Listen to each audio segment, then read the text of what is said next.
Halo, seperti biasa membuat video dari dalam mobil. Jadi ya bikin video di dalam mobil asik aja sih. Kalau di rumah soalnya banyak ke distract sama hal-hal yang di rumah lah. Terus malu gue bikin video di rumah. Jadi ya gue coba bikin video tuh lewat di jalan aja sambil ngobrol-ngobrol aja biar ngisi waktu. Kebetulan gue lagi perjalanan yang ya tinggal deket lagi sih, cuman masih sekitar 15 menitan lah. Nah jadi kemarin abis gue bikin video yang yang ini, yang terakhir tuh yang gue terima kasih Basket Indonesia itu, ada DM dari Gunawan Hadi Pranata kalau nggak salah. Pokoknya gue lupa lah pokoknya, tapi ini nempel di gue, tapi pertanyaan persisnya gue lupa. Cuman intinya gini, Bang, gimana sih caranya masuk ke liga profesional? Ini pertanyaan menarik dan kok gue heran kenapa orang nggak tahu gitu. Apa orang informasinya minim atau gimana, atau memang ini yang harus perbanyak infonya, gue nggak tahu ya. Cuman ini gue cuman berbagi info yang gue tahu aja. Jadi ini ada perbedaan sama zaman gue dulu sama zaman sekarang. Kalau zaman gue dulu, kita tuh harus jadi pemain binaan di satu tim. Dan ya lo berarti harus skillnya berarti kan harus istimewa banget. Harus benar-benar sesuai sama kebutuhan tim gitu. Pemain binaan dididik karena dia punya skill atau punya size lah gitu. Harus punya tinggi badan ya, segala macem. Lo atletis lah, lo IQ basketballnya bagus lah, segala macem. Itu bakal dilirik sama tim dan dijadiin pemain binaan. Dan sekarang itu juga tetap ada, pemain binaan itu ada gitu. Dan dulu tuh gue jenjangnya tuh dari kelompok umur dulu, gue sempat main di Gemaria, itu kelompok umur 18 tahun waktu itu. Gue langsung dimasukin gitu, padahal umur gue belum genep 16 kalau nggak salah. Gue udah dimainin di KU 18. Sebenarnya KU 16 tuh ada, cuman gue dinaikin ke KU 18 waktu itu. Nah jenjangnya pertama ya dari kelompok umur. Kalau kemarin gue ngobrol sama Mas Amin, kelompok umur tuh sekarang kelompok umur dari 5 sampai 7. Terus 5 sampai 8 apa sampai 7 gitu. Terus 8 sampai 10. Nah habis itu baru 10 sampai 12, 12 sampai 14, 14, 16, 16, 18. Dan langsung masuk habis itu 18 kalau nggak salah ada divisi namanya. Nah itu habis main divisi, dulu ada namanya Kobatama, di bawahnya kalau sekarang IBL ya, di bawahnya IBL gitu. Makanya waktu itu jenjangnya tuh memang kayak gitu ada. Cuman kalau lu di kelompok umur 18 bagus, bisa diambil ke klub profesional sebagai pemain binaan kalau dulu. Karena dulu pas zaman gua nggak ada rookie combine, nggak ada rookie-rookian, nggak ada ya. Kalau sekarang ada rookie combine, jadi ya ntar kita bahas itu. Jadi dulu ya udah habis main KU, banyak yang main divisi atau dari KU 18 ya udah bagus, sudah ditarik ke tim profesional untuk jadi pemain binaan begitu. Jadi memang prosesnya juga ya sebenarnya lebih sulit menurut gua, karena kita sebagai pemain harus punya harus spesial banget, harus bagus banget. Sorry mencerat. Ya makanya gitu. Kalau dulu karena tim-tim pasti selektif kan, kalau masukin pemain binaan tuh harus selektif karena sesuai kebutuhan tim. Nih pemainnya gimana, segala macam lah, banyak lah. Tim-tim tuh ngambil pasti ada yang dia lihat sama ada sesuatu yang spesial dari si pemain ini. Kalau dulu kayak gitu. Nah kalau zaman sekarang, apalagi adanya rookie combine kayak sekarang ini, itu menurut gua chance untuk pemain mana aja bisa terpilih sama tim-tim. Nah sekarang kan ada draft pick itu tim-tim tuh nanti kalau sekarang berdasarkan peringkat.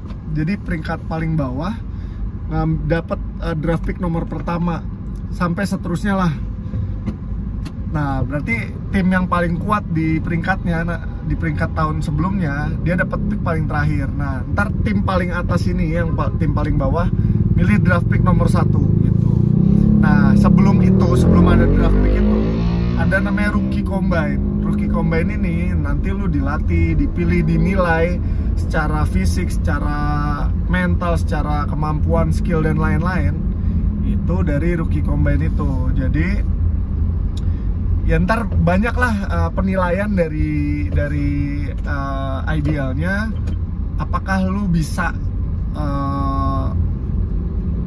istilahnya kan ntar itu di rankingin dan nanti IBL bisa ngeliat apakah lu bisa ngikutin rookie combine ini gitu. Nah, untuk syaratnya untuk rookie combine itu sendiri adalah kalau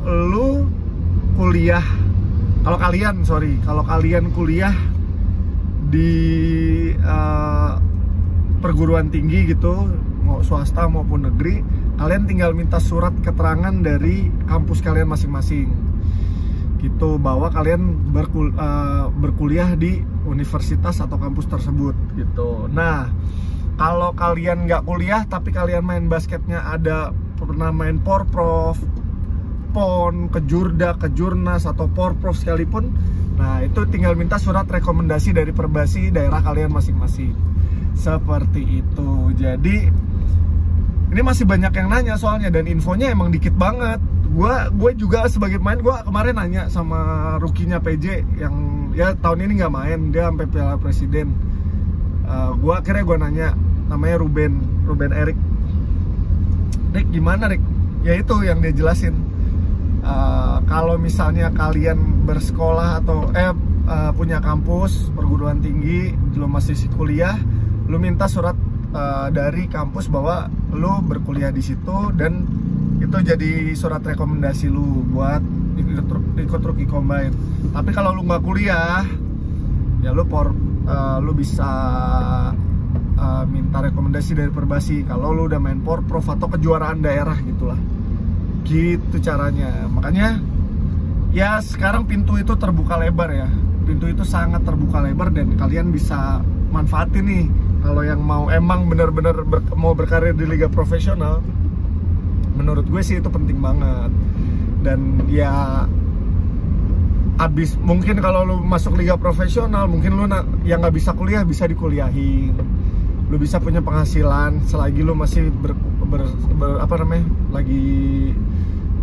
masih berkuliah tuh, lu bisa punya penghasilan dari basket lu kuliah gratis juga. Biasanya sih di tim basket dibeasiswain 100% gitu. Jadinya ya nggak usah repot nyari kuliah, kalian udah langsung dikuliahin di tempat yang biasanya kalau tim-tim tuh punya favorit kuliah sendiri gitu. Misalnya kalau di PJ ada Universitas Bakri gitu, kalau dulu di Hang Tua ada di STIBP kayak gitu. Makanya kalau setiap klub tuh punya kampus favorit mereka masing-masing, dan ya biasanya masuk ke situ gitu. Linknya udah masuk di situ. Jadi ya nggak usah susah-susah lagi nyari kuliah gitu. Apalagi kalian dari SMA terus sudah main Porprov, aduh tapi pengen main profesional, udah tinggal minta surat rekomendasi dari perbasi. Lo bisa teken kontrak sama tim profesional, lo bisa kuliah segala macem, lo manfaatin benefit yang ada, otomatis gitu. Sama ada pertanyaan, Kak, fasilitas apa aja sih yang kalau kita main di tim profesional gitu, yang selama gue pernah dapetin, gue tuh kalau di basket fasilitasnya adalah biasanya pertama perlengkapan tanding kayak sepatu gitu lu dapat gratis, dan setiap tim beda kebijakan berapa dapatnya, itu tergantung timnya. Terus ya lu pasti ya dapat outfit tim segala macam, pasti dapat. Ya udah nggak usah beli lagi kayak gitu-gitu. Kaos kaki sekarang udah ada brand yang masuk, jadi kaos kaki juga nggak usah beli kayak gitu. Hal-hal kecil gitu udah nggak usah bingung. Kalau lu dapat mes, nah biasanya kalau kalian kerja di awal-awal misalnya karir, misalnya jadi karyawan atau jadi apa di perusahaan, kalian kan jarang banget yang bisa dapat mes gitu. Nah kalau di basket kalian dapat mes sama dapat makan gratis di mes gitu. Tidur udah pasti ya nyaman karena di kamar juga AC lah, terus ya udah satu kamar udah ada AC-nya segala macam. Yang gua pernah gue selama gue di Hang Tuah dan di PJ kayak gitu dulu gitu, tinggal di mes dan ya udah kalian nikmatin fasilitas di mes tuh udah bersih deh. Jadi kalian dapat duit gaji atau kontrak, kalian udah itu bersih, nggak usah ngeluarin duit makan lagi, nggak usah ngeluarin duit listrik lagi, nggak usah mikirin duit air lagi, udah itu udah all in gitu, udah bener-bener satu paket yang menurut gue jarang banget men. Sekarang kalau lu misalnya lu ngekos, kalau misalnya lu kerja terus lu ngekos segala macam, belum buat kos, misalnya gaji UMP 4.300.000 ya, lupa deh gue segituan, 4.200.000 itu belum dipotong duit listrik, duit kosan kalau lu masih ngekos, duit makan udah habis sendiri gitu. Nah, kalau di basket bersih segitu, makanya ya satu keuntungan banget lah karena lu bisa makan di mes, gak usah ngeluarin duit lagi. Gue waktu itu juga nabung bisa dari situ gitu. Itu keuntungannya, apa namanya, itu fasilitasnya. Terus tanding lu dapat duit saku, kebijakan setiap tim, misalnya ada yang tim yang dapat bonus setiap pertandingan atau enggak itu tergantung timnya kayak gitu. Tapi itu nggak menentu ya, itu balik lagi ke timnya. Terus apa lagi ya, kayaknya itu sih, kayaknya kesehatan gitu. Bahkan kalau misalnya ada yang sampai anak istrinya ditanggung, itu juga ada soal kesehatan, itu ada, dan itu gue dapetin di tim gue yang terakhir, itu Pelita Jaya gitu. Dan itu benefit juga bagus banget menurut gue. Makanya ya gitu-gitu menurut gue sangat-sangat membantu sih gitu. Karena ini yang orang lain juga nggak tahu sebenarnya, yang orang lain orang lain mungkin nggak ngelihat ya, yang ngelihatnya ya banyak yang ngomong gaji pemain basket kecil. Cuman menurut gua alhamdulillah banget ya kalau misalnya lu jadi pemain rookie sekarang gitu, apalagi ada salary cap-nya, dan ya di situ salary cap misalnya nggak terlalu gede tapi lu udah bisa dapetin full fasilitas gitu di mes, menurut gua udah oke banget sih gitu. Dan harus bersyukur sama itu sih menurut gua gitu. Itu lagi sih, makanya kan bersyukurnya orang tergantung gaya hidupnya juga ya. Kalau gaya hidupnya tinggi ya pasti dapat duit segitu, nggak dapat duit berapa aja ya nggak bakal cukup gitu. Tapi kalau kalau gaya hidup kalian biasa-biasa aja, insya Allah duitnya cukup gitu. Itu aja sih. Berapa menit nih? Wah udah 13 menit gue ngecap gitu ya nih. Gue sebentar lagi sampai rumah. Jadi gitu sih pokoknya. Ya kalau kalian mau fokus dan berkarir di dunia basket, menurut gue ya itulah fasilitasnya dan gimana cara jadi pemain profesional, menurut gue kayak gitu.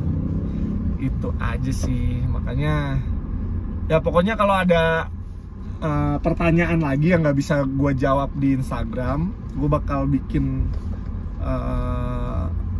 video lagi lah buat ngisi kekosongan juga. Kalau sehari-hari gue kan daripada nggak ngapa-ngapain, lebih baik gue bikin video, siapa tahu bisa kalian tonton dan bermanfaat buat kalian tuh ya.